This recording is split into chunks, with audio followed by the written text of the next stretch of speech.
बड़ी खबर मुंबई के सायन से आपको बता रहे हैं, जहां पर हाईवे पर स्थित एक्सप्रेस फूड पॉइंट में देर रात अचानक आग लग गई। मुंबई के सायन में फूड पॉइंट पे आग लगी। आग लगने के बाद सिलेंडर में ब्लास्ट हो गया। सिलेंडर ब्लास्ट के बाद इलाके में अफरा तफरी मच गई। आग पर काबू पाया गया, कोई हताहत नहीं है। ये तस्वीरें आप टीवी स्क्रीन पर देख सकते हैं, जहां पर आग लगी हुई है। बड़ी खबर का रुख कर रहे हैं। प्रधानमंत्री मोदी के मलेशिया दौरे का दूसरा दिन। आतंकवाद को लेकर पीएम मोदी ने बड़ा बयान दिया है। आतंकवाद के खिलाफ मित्र देशों का सहयोग अहम है, ये बात प्रधानमंत्री मोदी ने कही। मलेशिया के सहयोग से आसियान के साथ संबंध गहरे हुए। तो आतंकवाद के खिलाफ जो मित्र देश हैं, उनका सहयोग बहुत अहम हो जाता है और मलेशिया ने जो सहयोगपूर्ण रवैया दिखाया है, उसकी वजह से आसियान के साथ संबंध गहरे हुए हैं। तो मलेशिया के दौरे पर है प्रधानमंत्री।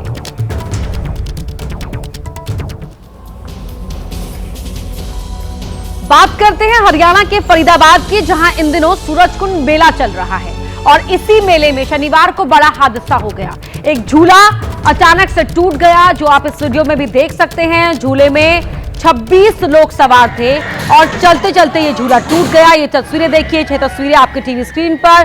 झूला टूटने से हादसा हुआ। पुलिस इंस्पेक्टर की मौत हो गई, 12 लोग घायल हो गए। जो घायल हैं अस्पताल में एडमिट कराए गए हैं। मौके पर पर्यटन मंत्री पहुंचे और जांच कमेटी बना दी गई है। पलवल जिले के चांदहट थाने के एसएचओ जगदीश प्रसाद की इस मौके पर मौत हो गई, इस हादसे में मौत हो गई। और आप देख सकते हैं कि किस तरह से ये झूला टूटा है। पुलिस ने वेंडर के खिलाफ केस दर्ज कर लिया है। हरियाणा के पर्यटन मंत्री अरविंद शर्मा भी मेला ग्राउंड में पहुंचे। ऐसा गलत है और इसमें सब दुखद घटना है। इसमें जिम्मेवारी के लिए कमेटी बना दी है। एडीसी की लेवल पर कमेटी बन गई है। कमेटी अपनी रिपोर्ट देगी। जो भी इसमें दोषी होगा, किसी की भी लापरवाही होगी, उसको बख्शा नहीं जाएगा। सूरजकुंड मेले में हादसे के वक्त मौजूद एक चश्मदीद ने एबीपी न्यूज को पूरी घटना बताई। जहां पर यह हादसा हुआ, उसी के ठीक सामने चश्मदीद का ठेला लगा हुआ था। सुनिए उसका क्या कहना है। पल्ली तरफ था, पल्ली तरफ। आपकी आंखों के सामने ही हादसा हुआ? हाँ, मतलब ये लटका पड़ा था जब उधर से आया था, जब मुझे आवाज आई थी। कैसे लटका पड़ा हुआ था? एक साइड से इधर को लटका पड़ा था, इधर की साइड से। तो लोग बागों ने उसमें धक्का मारा, पब्लिक ने, वो गिर गया। तो इतना ही देखा, फिर मैं चला गया। धक्का मारा मतलब बचाने की? हाँ, बचाने की कोशिश करी लोग बागों ने। जो इंस्पेक्टर थे उनको भी आपने देखा कि वो बचाने की कोशिश कर रहे थे? शायद हाँ, वो बचाने की कोशिश कर रहे थे। पब्लिक तो यही बोल रही थी। जी, हमने देखा, आवाज आई जैसे मतलब गिरा हुआ झूला, गिरने की आवाज आई थी। एक साइड ऐसे लटका हुआ था। जैसे पब्लिक वहां पे गई, जाने के बाद लोगों ने उतारा भी कुछ होने, और मतलब पूरा पुलिस प्रशासन था वहां पर मौजूद था सारा। मतलब बहुतों को उतारा भी, लेकिन अचानक से दूसरी साइड से भी नीचे गिर गया। उसके बाद जो आप बता रहे हो ना, जो इंस्पेक्टर है, उनके चोट, हाँ उनके दब चोट आई होंगी। उसके बाद का फिर पता नहीं, बहुत पब्लिक हो गई थी, क्रेज इतना हो गया था पब्लिक का कि कुछ देख ही नहीं पाए। एम्बुलेंस आई, तुरंत उनको लेके चले गए। भैया हम तो काम कर रहे थे, वो झूले की आवाज आई थी एकदम, तो हमने देखा था, वो टूट गया था। एक तरफ का पहले टूटा था, फिर दूसरी तरफ का भी टूट गया। हरियाणा के डीजीपी अजय सिंघल ने मृतक इंस्पेक्टर के परिवार और घायलों से अस्पताल पहुंचकर मुलाकात की। डीजीपी अजय सिंघल ने इंस्पेक्टर जगदीश की मौत पर दुख जताया। डीजीपी ने कहा कि जगदीश की मौत हरियाणा पुलिस के लिए अपूर्ण क्षति है। देखिए, जो हमारी ड्यूटी में हम जो शहीद होते हैं, उनका हमारा पूरा एक सिस्टम है और उसको हम सबसे ऊंचा दर्जा देते हैं। और उसके लिए हमारा जो उसमें प्रोविजंस हैं, बच्चे को नौकरी देना, आर्थिक सहायता देना, उसका अगर कोई इंजर्ड है उसका खर्चा उठाना, ठीक है ना, वो सारा चीजें हम करेंगे। हम शुरू से देखते आए हैं, नौकरी करी है और अच्छे उससे ही करी है। यानी आज तक कोई नौकरी के ऊपर कोई दाग नहीं था, कुछ नहीं था। ईमानदारी से जब भी प्रेसिडेंट से मेडल भी मिला हुआ है हमको, कलेक्टर अवार्ड जो बोलते हैं वो भी मिला हुआ है। देखो ये अच्छा, चलो हम इस चीज के ऊपर फख्र करते हैं कि हमारे पिताजी अगर शहीद ही कहेंगे, हम भी शहीद हुए हैं।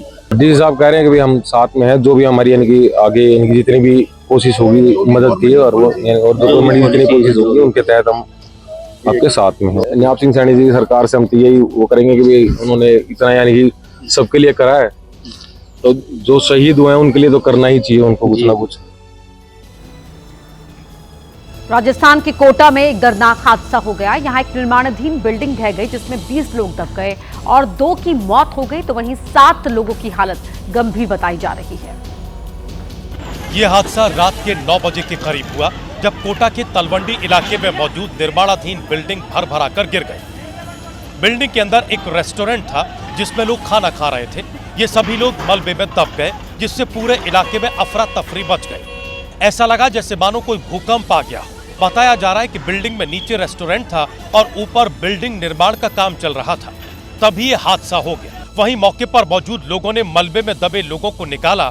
बाद में मलबा हटाने के लिए जेसीबी की मदद ली गई और करीब 10 लोगों को मलबे से निकाला गया और कोटा मेडिकल कॉलेज में भर्ती कराया गया, जिसमें कई लोगों की हालत गंभीर बताई जा रही है। हादसे की खबर मिलते ही राजस्थान के शिक्षा मंत्री मदन दिलावर घटना स्थल पर पहुंच गए। कोटा दक्षिण के विधायक संदीप शर्मा ने भी घायलों का जायजा लिया। फिलहाल जिला कलेक्टर पीयूष समारिया से लेकर पुलिस अधीक्षक तेजस्विनी गौतम समेत पूरा प्रशासनिक अमला घटना स्थल पर मौजूद है। दुखद घटना है, जैसा मुझे बातचीत हुई प्रशासन से, एक व्यक्ति की कैजुअलिटी होने की बताया गया है। बताया जा रहा है कि मलबे में रेस्टोरेंट में काम करने वाले कर्मचारी और ग्राहकों को मिलाकर 20 के करीब लोग दब गए, जिनमें से ज्यादातर को निकाल लिया गया, लेकिन अभी भी कुछ लोगों के मलबे में दबे होने की बात कही जा रही है। रेस्क्यू ऑपरेशन जारी है। वहीं हादसे से आसपास के इलाके में दहशत का माहौल है। तेलंगाना के मेदक में बंदरों के आतंक से इलाके में दहशत है। हालात ये है कि कॉलेज के कैंपस में बंदरों ने ऐसा कोहराम मचाया कि छात्रों ने जैसे तैसे अपनी जान बचाई। सीसीटीवी वीडियो में साफ देखा जा सकता है कि बच्चे बैडमिंटन खेल रहे हैं। अचानक पहले एक बंदर आता है। जैसे ही बच्चे बंदर को देखते हैं वहां से भागने की कोशिश करते हैं। चंद सेकंड में ही कई बंदर वहां पहुंच जाते हैं और बच्चों पर अटैक कर देते हैं। मैदान पर अफरा तफरी मच जाती है। बच्चे ग्राउंड में ही अपना सारा सामान छोड़कर भाग खड़े होते हैं और फिर पूरा मैदान बंदरों के हवाले होता है। बंदर नेट पर कूदने फांदने लगते हैं, यानी जिस जगह पर बच्चों को खेलना था वहां बंदर खेल रहे होते हैं। नतीजा ये होता है कि वो पूरे नेट को तहस नहस कर देते हैं। दरअसल ये कोई पहली दफा नहीं है जब बंदरों का ऐसा आतंक देखने को मिला। पिछले कुछ महीनों से हैदराबाद और आसपास के जिलों में ऐसी कई घटनाएं सामने आई हैं जिनमें बंदरों ने लोगों को अपना निशाना बनाया है। स्थानीय लोगों का आरोप है कि वन विभाग को कई बार शिकायतें की गई, लेकिन इस समस्या पर कोई ध्यान नहीं दिया जा रहा है और अब ये सिलसिला स्कूलों कॉलेजों तक पहुंच गया है। वीडियो वायरल होने के बाद कॉलेज प्रशासन ने इसे गंभीरता से लिया है और सुरक्षा व्यवस्था की समीक्षा शुरू कर दी है। अमेरिका के टैरिफ पर भारत की डील फाइनल हो गई है, लेकिन तेल को लेकर जो बयान अमेरिकी राष्ट्रपति ट्रंप ने दिया उस पर असदुद्दीन ओवैसी ने मोर्चा खोल दिया है। ओवैसी ने ट्रंप के उस बयान को कोड करते हुए हमला बोला है, जिसमें ट्रंप ने कहा था कि अगर भारत ने रूस से तेल खरीदा तो अमेरिका भारत पर अतिरिक्त टैरिफ लगा देगा। अब इसी को लेकर ओवैसी हमलावर हैं, पूछ रहे हैं कि भारत के पेट्रोलियम मंत्री ट्रंप हैं या फिर हरदीप पुरी। अमेरिका का सदर गोरी चमड़ी वहां बैठकर हमको बोल रहा है कि तुम अगर रशिया का तेल लिए, अब ये ट्रंप धमकी दे रहा है हम पर दोबारा 25% टैरिफ आयद कर देगा। मैं यहां के एमपी साहब, क्योंकि मरकजी वजीर हैं, वो भी शायद सुन रहे होंगे, मैं उनसे पूछना चाह रहा हूं कि भारत का पेट्रोलियम मिनिस्टर ट्रंप है या हरदीप सिंह पुरी है। ओवैसी यहीं पर नहीं रुके, उन्होंने ट्रंप के धमकाने को लेकर बीजेपी और आरएसएस के राष्ट्रवाद पर भी सवाल उठाए। आप मेरे को गाली देते दो, आपको कोई फर्क नहीं पड़ता मेरे को, मगर ये बताओ कि क्या ये बीजेपी आरएसएस का राष्ट्रवाद है? ये तुम्हारी देशभक्ति है? हालांकि केंद्र सरकार का दावा है कि अमेरिका के साथ टैरिफ को लेकर जो कुछ भी था वो शॉर्ट आउट हो चुका है और किसी बात की कोई दिक्कत नहीं है। और बड़ी खबर आपको बता दें, प्रधानमंत्री मोदी मलेशिया दौरे पर हैं। उनके दौरे का दूसरा दिन है। आतंकवाद को लेकर यहां पीएम मोदी ने दिया है बड़ा बयान। कहा कि आतंकवाद के खिलाफ मित्र देशों का सहयोग अहम है। क्या कुछ कहा है, आइए सुनते हैं। हमारी लड़ाई में मित्र देशों का साथ बहुत मायने रखता है। एक तरह से एक्सेलेंसी, हमारा दृढ़ विश्वास है कि भारत और मलेशिया की समृद्धि एक दूसरे से जुड़ी हुई है। वैश्विक अस्थिरता के इस वातावरण में भारत और मलेशिया दो मैरीटाइम नेबर उसको अपने संबंधों की पूरी क्षमता का उपयोग करना जरूरी है। यूपी के महोबा में हुई एक शादी इलाके में चर्चा का विषय बनी हुई है। यहां दूल्हे ने परंपरा और सादगी की एक ऐसी मिसाल पेश की जिससे लोग उसके कायल हो गए। दूल्हा जब अपनी दुल्हन को लेने पहुंचा तो लोग देखते ही रह गए। आमतौर पर किसी दूल्हे का सपना होता है कि वो एक लग्जरी गाड़ी में बैठकर अपनी बारात में जाए और उसी में अपनी दुल्हन को विदा करके लाए, लेकिन इस सबसे अलग पिंडारी गांव की एक शादी पूरे इलाके में चर्चा का विषय बन गई। यहाँ दूल्हा किसी गाड़ी से नहीं बल्कि बुंदेली परंपरा को निभाते हुए बैलगाड़ी से अपनी बारात लेकर पहुंचा। फूलों से सजी इस बैलगाड़ी को दूल्हा खुद ही चला रहा था, मतलब बैलों को खुद ही हाँक रहा था। इतना ही नहीं, बाराती भी फिल्मी गानों की जगह बुंदेली गीतों पर नाच गा रहे थे। दिखावे से दूर अपनी परंपराओं और जड़ों को टटोलती इस शादी ने संस्कृति के संरक्षण का एक ऐसा संदेश दिया है जिसने समाज को एक बार फिर सोचने पर मजबूर कर दिया है। कबरई विकासखंड के गयोठी गांव की ये शादी अब खूब चर्चे बटोर रही है और इसका वीडियो सोशल मीडिया पर वायरल है। गाजियाबाद रेलवे स्टेशन पर उस वक्त हड़कंप मच गया जब प्लेटफॉर्म नंबर 1 पर अचानक आग लग गई। आग लगने से रेलवे स्टेशन पर अफरा तफरी मच गई। आग इतनी भयानक थी कि प्लेटफॉर्म 1 पर मौजूद यात्री दहशत में आ गए, क्योंकि आग स्टेयर्स के नीचे बने इलेक्ट्रिक पैनल रूम में लगी, जिससे स्टेयर्स से भागने का रास्ता भी बंद हो गया। हालांकि रेलवे कर्मचारी एकदम अलर्ट थे, जिन्होंने पैनिक होने से बचाया और जैसे ही फायर ब्रिगेड की टीम आई, आग पर तुरंत काबू पा लिया गया, जिससे बड़ा हादसा होने से टल गया। हालांकि आग कैसे लगी इसका पता नहीं चला है। रेलवे प्रशासन जांच में जुटा है। बता दें कि गाजियाबाद रेलवे स्टेशन की पश्चिमी यूपी को दिल्ली से जोड़ने का मुख्य जरिया है। यहाँ हर दिन लगभग फ्रेंड्स, पिछले कुछ वर्षों में हमारे संबंधों ने एक नई रफ्तार पकड़ी है और इसमें मेरे मित्र प्रधानमंत्री अनवर इब्राहिम का विशेष योगदान है। हमारे बीच एनर्जी, इंफ्रास्ट्रक्चर और मैन्युफैक्चरिंग में सहयोग बहुत मजबूत हुआ है। डिजिटल इकोनॉमी, बायोटेक और आईटी में आपसी इन्वेस्टमेंट बढ़ा है। टूरिज्म और पीपल टू पीपल टाइज भी गहरे हुए हैं। इन्हीं उपलब्धियों से प्रेरित होकर आज हमने हमारी साझेदारी में अभूतपूर्व गति और गहराई लाने का निर्णय लिया है। फ्रेंड्स, सिक्योरिटी के क्षेत्र में हम काउंटर टेररिज्म, इंटेलिजेंस शेयरिंग और मैरीटाइम सिक्योरिटी में सहयोग मजबूत करेंगे। हम रक्षा सहयोग को भी और व्यापक बनाएंगे।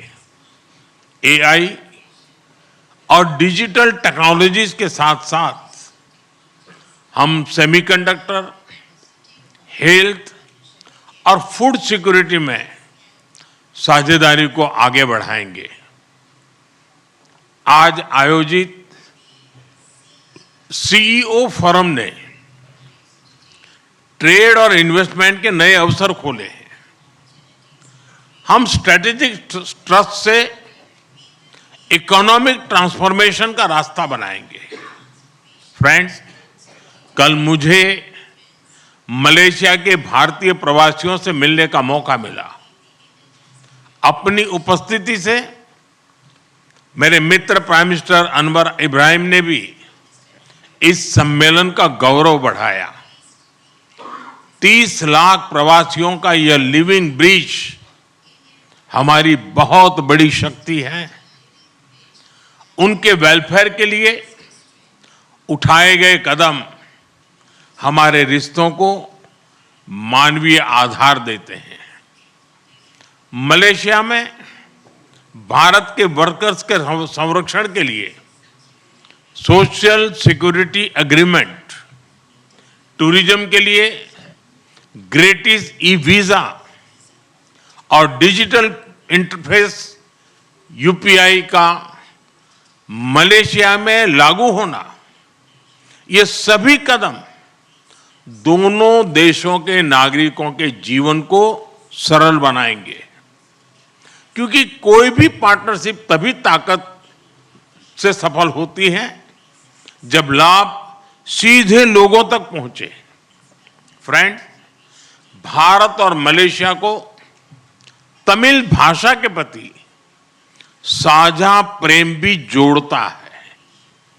मलेशिया में तमिल की मजबूत और जीवंत उपस्थिति शिक्षा, मीडिया और सांस्कृतिक जीवन में दिखाई देती है। मुझे भरोसा है कि आज के ऑडियो विजुअल एग्रीमेंट से फिल्म और संगीत, विशेष रूप से तमिल फिल्में, हमारे दिलों को और पास लाएगी।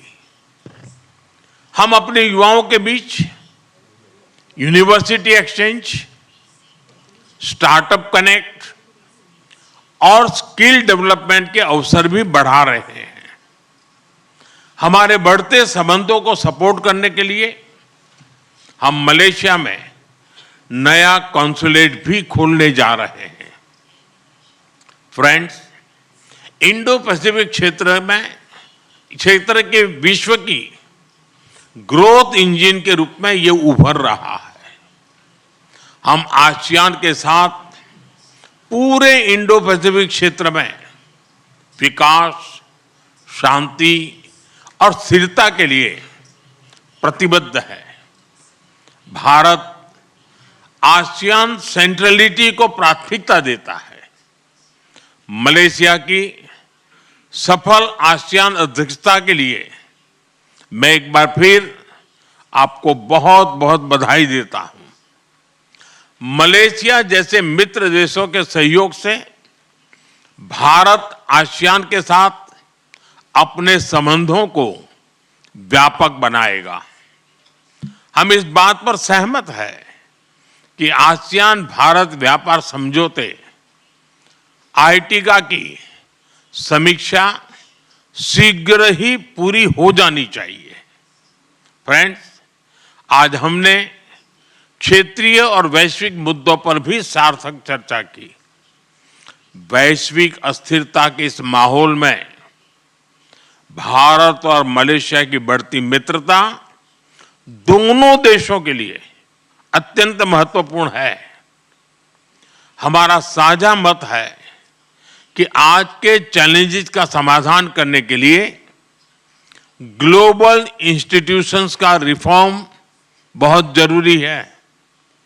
हम शांति के सभी प्रयासों का समर्थन करते रहेंगे और आतंकवाद पर हमारा संदेश स्पष्ट है। No double standards, no compromise. Excellency, Bharat Malaysia संबंधों के प्रति आपकी प्रतिबद्धता का हम सराहना करते हैं।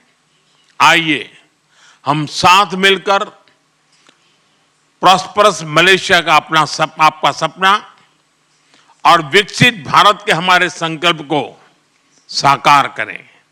एक बार फिर आपकी मित्रता, आपके गर्मजोशी भरे स्वागत और आतिथ्य के लिए बहुत बहुत धन्यवाद। हम आपको भारत में स्वागत करने के लिए उत्सुक है। बहुत बहुत धन्यवाद। जुम्पा लागी। Thank you, Honorable Prime Minister.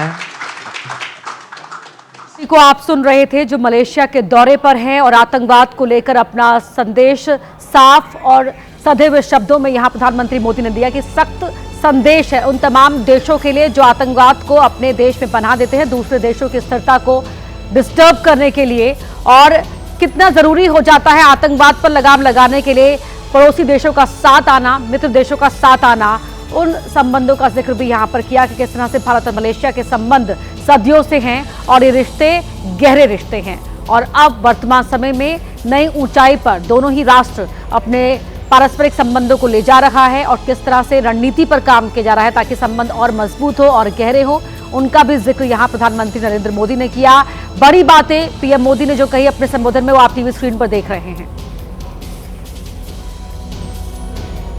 और अब बात करते हैं दिल्ली के जहांगीरपुरी इलाके की, जहां एक दर्दनाक हादसा हो गया। कमरे में गैस से दम घुटने की वजह से 2 युवकों की मौत हो गई। दोनों ही युवक बिहार के रहने वाले थे।